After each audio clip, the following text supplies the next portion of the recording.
Hello दोस्तों, आप लोग देख रहे हैं माउंट एजुकेशन। आज मैं इस वीडियो के अंदर बात करने जा रहा हूँ हमारे DU SOL के बीकॉम ऑनर्स के स्टूडेंट्स के बारे में। तो आज हम बीकॉम ऑनर्स के जो हमारे फर्स्ट सेमेस्टर के स्टूडेंट्स हैं उनका एक सब्जेक्ट है जिसका नाम है इंट्रोडक्टरी माइक्रो इकोनॉमिक्स, उसके सिलेबस और रेफरेंस बुक के बारे में आज हम इस वीडियो के अंदर बात करेंगे। तो आप इस वीडियो को पूरा देखें, बिल्कुल भी स्किप ना करें। और मैं बता दूँ आप लोगों को आखिर हमें सिलेबस जानना ज़रूरी क्यों है, क्योंकि कोई भी सब्जेक्ट स्टार्ट करने से पहले आपको ये ज़रूर पता होना चाहिए कि आपको क्या पढ़ना है, कितना पढ़ना है और क्या चीज़ आपके लिए इम्पॉर्टेंट है, क्या चीज़ आपके लिए कम इम्पॉर्टेंट है। तो ये सब आपको पता होना चाहिए कि आपको शुरू कहाँ से करना है और कहाँ पर पहुँचना है। तो इसीलिए हर चीज़ एक सीक्वेंस तरीके से हो तो ज़्यादा बेटर रहता है। तो आइए इस वीडियो के अंदर हम सिलेबस और रेफरेंस बुक के बारे में बात करते हैं। उससे पहले अगर आप इस चैनल पर नए हैं तो आप इस चैनल को सब्सक्राइब कर दीजिए, वीडियो को लाइक कीजिए और बेल आइकन को प्रेस कर दीजिए। चलिए ये दोस्तों स्टार्ट करते हैं। सबसे पहले मैं आपको बता दूं इसके अंदर टोटल 12 चैप्टर्स हैं, यानी आपका सेमेस्टर फर्स्ट का ये सब्जेक्ट 12 चैप्टर्स में डिवाइड कर रखा है। सबसे पहले चैप्टर का नाम है इंट्रो, जिसके अंदर हमें माइक्रो इकोनॉमिक्स का इंट्रोडक्शन मिलेगा, या मैं कहूँ बेसिक अंडरस्टैंडिंग मिलेगी माइक्रो इकोनॉमिक्स की। सबसे पहला हमारा इसमें टॉपिक आता है micro economics versus macro economics. Economics के दो पार्ट होते हैं, एक माइक्रो इकोनॉमिक्स और दूसरा मैक्रो इकोनॉमिक्स। तो दोनों में क्या डिफरेंस होता है ये आपको जानने को मिलेगा। उसके बाद हमें पढ़ना है व्हाट इज़ माइक्रो इकोनॉमिक्स। उसके बाद आता है scope and methods of economics. Next है हमारे सामने the issue of scarcity and choice. उसके बाद आता है हमारा कॉन्सेप्ट ऑफ अपॉर्चुनिटी कॉस्ट, हमें अपॉर्चुनिटी कॉस्ट क्या होता है ये जानना है। फिर आता है हमारे सामने central problem of an economy. तो basically 3 central problem of an economy होती हैं। पहली होती है व्हाट टू प्रोड्यूस, दूसरी हाउ टू प्रोड्यूस और तीसरी होती है होम टू प्रोड्यूस। तो हमें इस टॉपिक के अंदर तीनों के बारे में पढ़ना होगा। उसके बाद हमारा अगला टॉपिक है सॉल्यूशन टू सेंट्रल प्रॉब्लम्स, यानी ये जो हमारी 3 प्रॉब्लम्स हैं, central problem, what to produce, how to produce और फॉर होम टू प्रोड्यूस, इनका सॉल्यूशन क्या है उसके बारे में हमें जानना है इस टॉपिक के अंदर। फिर आता है हमारे सामने साइंस ऑफ इकोनॉमिक्स। फिर है role of assumptions in economic analysis, 2 simple models use in economics. Economics के अंदर 2 सिंपल मॉडल यूज़ होते हैं, उसके बारे में हमें देखना है। पहला है circular flow chart of income and expenditure, दूसरा मॉडल है प्रोडक्शन पॉसिबिलिटी कर्व, यानी इसको हम PPC कर्व भी बोलते हैं हमारा।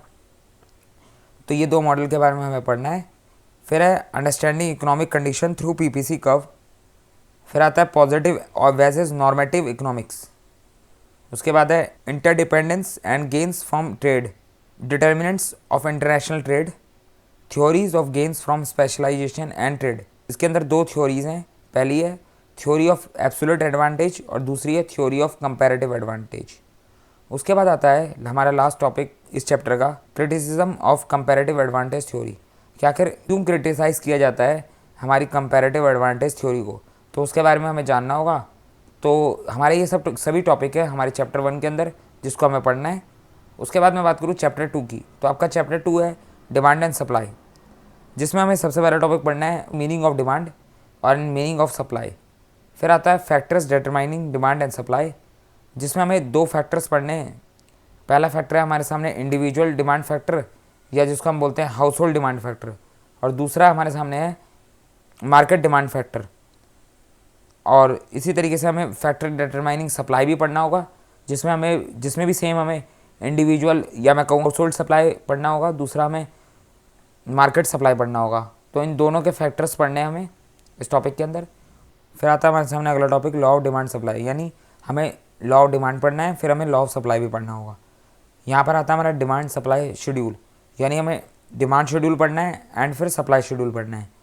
इसमें भी हमें 2 टाइप के शेड्यूल पढ़ने होते हैं, इंडिविजुअल और house hold demand schedule and market demand schedule. फिर उसी तरीके से हमें पढ़ना होगा इंडिविजुअल एंड और household supply schedule and market supply schedule. अगला टॉपिक आता है demand curve and supply curve, यानी हमें डिमांड कर्व अलग से पढ़ना होगा और सप्लाई कर्व भी अलग से पढ़ना होगा। उसमें भी 2 टाइप के पढ़ने हैं हमें, इंडिविजुअल और house hold demand curve and market demand curve. ये हम डिमांड का पढ़ लेंगे, फिर हमें पढ़ना होगा इंडिविजुअल और household supply curve and market supply curve. फिर आता है हमारे सामने अगला topic reason for downward sloping demand curve, law of diminishing marginal utility, income effect, substitution effect, exception to law of demand exception and contraction of demand and supply, increase and decrease in demand and supply. तो हमें ये सारे topic पढ़ने हैं अपने chapter 2 के अंदर, जिसका नाम है डिमांड एंड सप्लाई। फिर हमारे सामने आता है हमारा चैप्टर 3, जिसका नाम है elasticity of demand and supply, यानी इलास्टिसिटी ऑफ डिमांड भी पढ़नी है, फिर हमें इलास्टिसिटी ऑफ सप्लाई भी पढ़नी है। इस चैप्टर के अंदर हमें सबसे पहला टॉपिक पढ़ना है concept of elasticity of demand supply. दूसरा टॉपिक है हमारे सामने प्राइस इलास्टिसिटी ऑफ डिमांड। तीसरा है measurement of elasticity of demand. Next है मेथड ऑफ मेजरमेंट, जिसमें 3 मेथड्स हमें पढ़ने हैं। पहला है टोटल आउटले मेथड, दूसरा है graphical methods of measuring elasticity, जिसको हम पॉइंट इलास्टिसिटी भी कहते हैं। उसके बाद आता है आर्क इलास्टिसिटी। तो ये 3 मेथड्स हमें पढ़ने हैं मेथड्स ऑफ मेजरमेंट के अंदर। उसके बाद आएगा methods for measuring point elasticity on a non linear demand curve. फिर अगला टॉपिक आता है factors determining elasticity of demand for different goods. Next है income elasticity and cross elasticity of demand, यानी हमें इनकम इलास्टिसिटी ऑफ डिमांड भी पढ़ना होगा and cross elasticity of demand भी पढ़ना है। फिर लास्ट टॉपिक है इस चैप्टर का some theories about elasticity of demand. कुछ थ्योरीज हैं इलास्टिसिटी ऑफ डिमांड को लेकर, वो पढ़नी है। तो टोटल चैप्टर 3 के अंदर हमें ये सारे टॉपिक्स पढ़ने हैं। फिर आता है हमारे सामने चैप्टर 4। चैप्टर 4 का नाम है हमारा determination of equilibrium price and quantity. ये काफ़ी छोटा चैप्टर है, इसके अंदर हमारे सामने 3 ही टॉपिक हैं। पहला है डिटर्मिनेशन ऑफ इक्विलिब्रियम प्राइस, दूसरा है shift of demand curve and equilibrium, इसमें हमें लेफ्टवर्ड शिफ्ट और राइटवर्ड शिफ्ट दोनों ही पढ़ना है। फिर अगला टॉपिक है shift of supply curve and equilibrium, इसमें भी हमें लेफ्टवर्ड शिफ्ट और राइटवर्ड शिफ्ट दोनों पढ़ने हैं। तो ये हमारा होगा चैप्टर नंबर 4। फिर आता है चैप्टर नंबर 5, जिसमें है application of demand and supply. इसके अंदर हमारे सबसे पहला टॉपिक है प्राइस कंट्रोल एंड राशनिंग, दूसरा है रेंट कंट्रोल, तीसरा है मिनिमम प्राइस लॉस, चौथा है कंज्यूमर सरप्लस, फिर है producer surplus, market efficiency, economic surplus, application to international trade. इसमें हमें 2 टॉपिक पढ़ने हैं, equilibrium without trade and equilibrium with trade, यानी विद ट्रेड क्या होता है इक्विलिब्रियम और विदाउट ट्रेड क्या होता है। फिर आता है winners and losers in trade, इसमें भी हमें 2 टॉपिक पढ़ने हैं, winners and losers of export countries and winners and losers of importing countries. तो हमें एक्सपोर्टिंग और इंपोर्टिंग दोनों कंट्रीज़ के बारे में पढ़ना है। फिर आता है हमारे सामने effect of tariff and quota. फिर है benefit of international trade, the case for protection argument of restricting trade, कि आखिर हम क्यों ट्रेड के ऊपर रोक लगाते हैं, इंटरनेशनल ट्रेड के ऊपर रोक क्यों लगाई जाती है, उसके फेवर में आर्गूमेंट करना है। और 2 तरीके के आर्गूमेंट करेंगे हम, एक इकोनॉमिक फेवर यानी पैसों से रिलेटेड, और दूसरा आता है हमारे सामने नॉन इकोनॉमिक आर्गूमेंट। तो हमें दोनों तरीके के आर्गूमेंट करना होंगे। अगला टॉपिक है effect of taxation and cost of taxation. फिर लास्ट टॉपिक है हमारे सामने death weight loss of indirect tax. तो टोटल ये सारे टॉपिक हैं हमारे चैप्टर 5 के अंदर। चैप्टर 6 हमें पढ़ना है the household indifference curve analysis, जिसमें हमारा टॉपिक है introduction to indifference curve analysis, assumption of indifference curve analysis, principle of diminishing marginal rate of substitution, properties of indifference curve, consumers equilibrium through indifference curve analysis, budget line और price line. Indifference map पढ़ना है हमें, meaning of consumer equilibrium, क्या आखिर consumer equilibrium क्या होता है, condition of consumer equilibrium, income consumption price effect, income and substitution effect, Giffen paradox, price consumption curve and demand curve, income leisure trade off, income and substitution of increase in wage rate, labour supply increases, ये हमारा case होगा, case of upward sloping supply curve of labour. दूसरा आएगा हमारा labour supply decreases, जब labour की supply decrease हो जाती है तो उसमें हमारा केस बनेगा case of backward bending supply curve of labour. तो ये बैकवर्ड बेंडिंग करेगा यहाँ पर हमारा कर्व, और अपवर्ड करेगा हमारा जब लेबर सप्लाई इंक्रीज करेगी। तो ये हमारे टोटल टॉपिक्स हो गए हमारे चैप्टर नंबर 6 के अंदर। फिर बात करेंगे हमारा चैप्टर नंबर 7 है प्रोडक्शन का, जिसमें हमें पढ़ना है concept of production function, difference between short run and long run production function. फिर हमें शॉर्ट रन प्रोडक्शन फंक्शन क्या होता है देखना है, long run production function, concept of isoquant, concept of isocost, elasticity of substitution, return to scale and return to a factor. Optimum combination of factors, expansion path, law of variable proportion and choice of technology. तो ये सभी topics हमें देखने होंगे हमारे production वाले chapter के अंदर।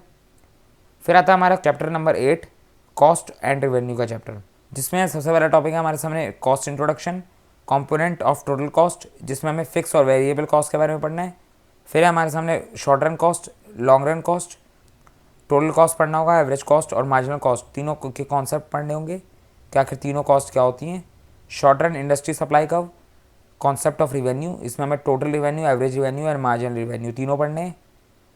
Concept of and types of economies of scale, economies and diseconomies of scale क्या होता है ये पढ़ना है।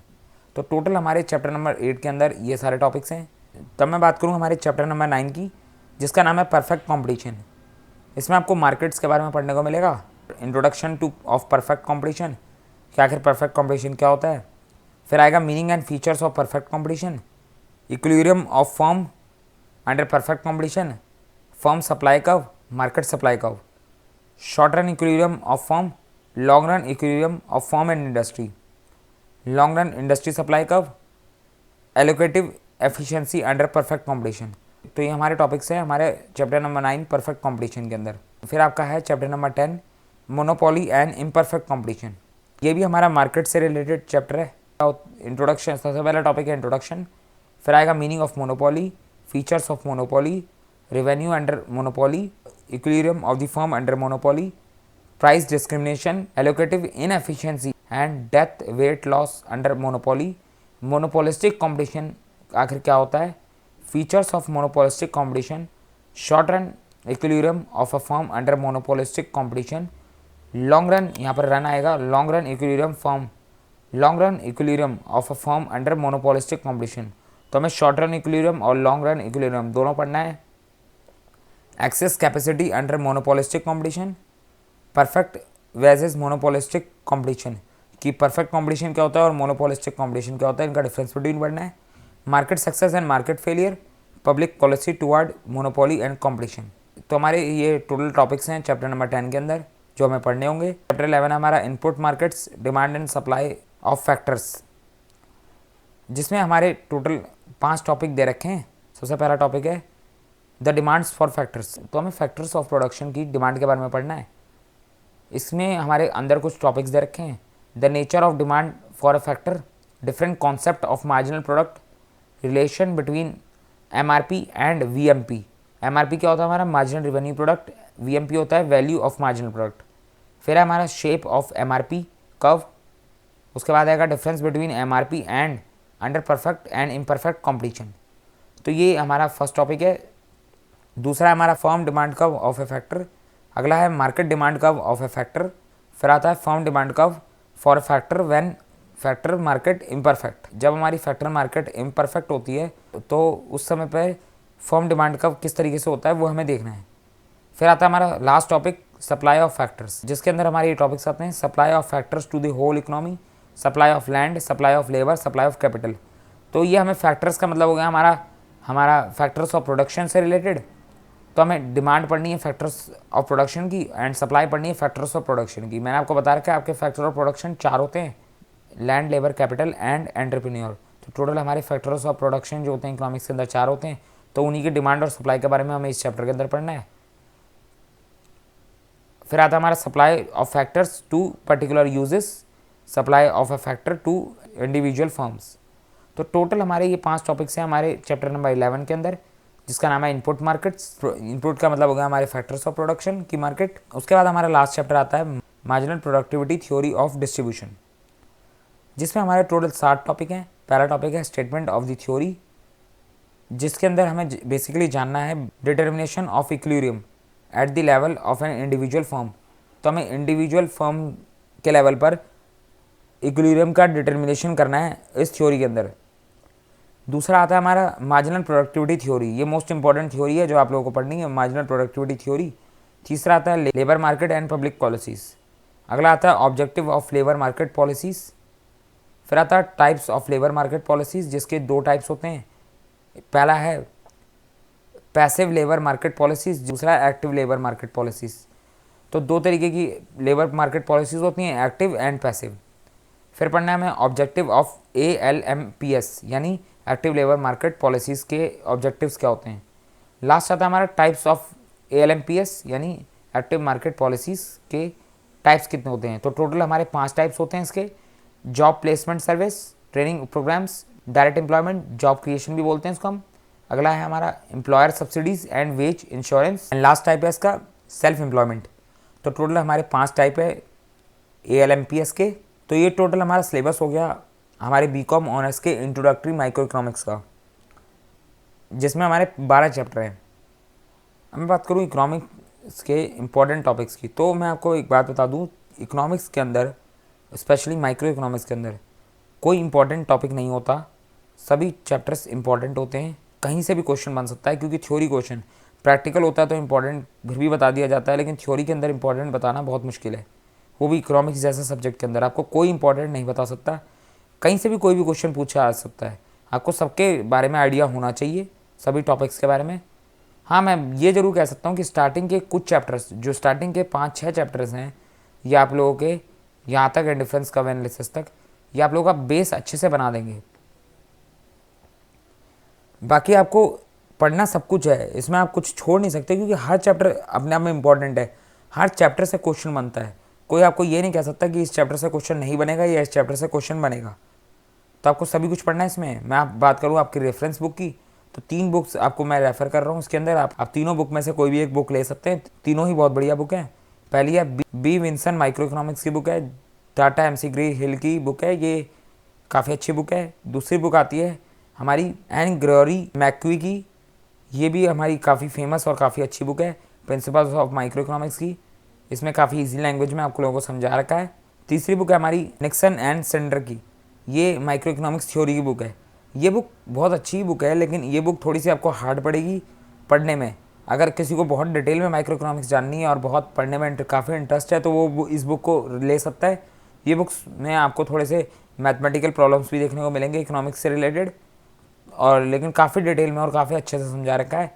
तो आप इनमें से कोई भी एक बुक ले सकते हैं, तीनों ही बुक काफ़ी अच्छी हैं। बाकी फेमस बुक जो है वो आपकी ये 2nd नंबर की बुक है मैक्वी की बुक, ये आपकी इकोनॉमिक्स को लेकर काफ़ी फेमस बुक मानी जाती है दिल्ली यूनिवर्सिटी के अंदर। बाकी आप कोई भी बुक से पढ़ सकते हैं, उसमें कोई बड़ी बात नहीं है। तो आप इनमें से कोई भी बुक को देख सकते हैं और उससे जो है अपनी तैयारी शुरू कर सकते हैं। तीनों ही बुक बहुत अच्छी हैं। और इसी के साथ हमारी ये सिलेबस वीडियो पूरी हो गई। अगर आपको वीडियो पसंद आई तो आप वीडियो को लाइक कीजिए, चैनल को सब्सक्राइब कीजिए और वीडियो को ज़्यादा से ज़्यादा शेयर कीजिए। और अब हम मिलते हैं हमारी एक नई वीडियो के साथ।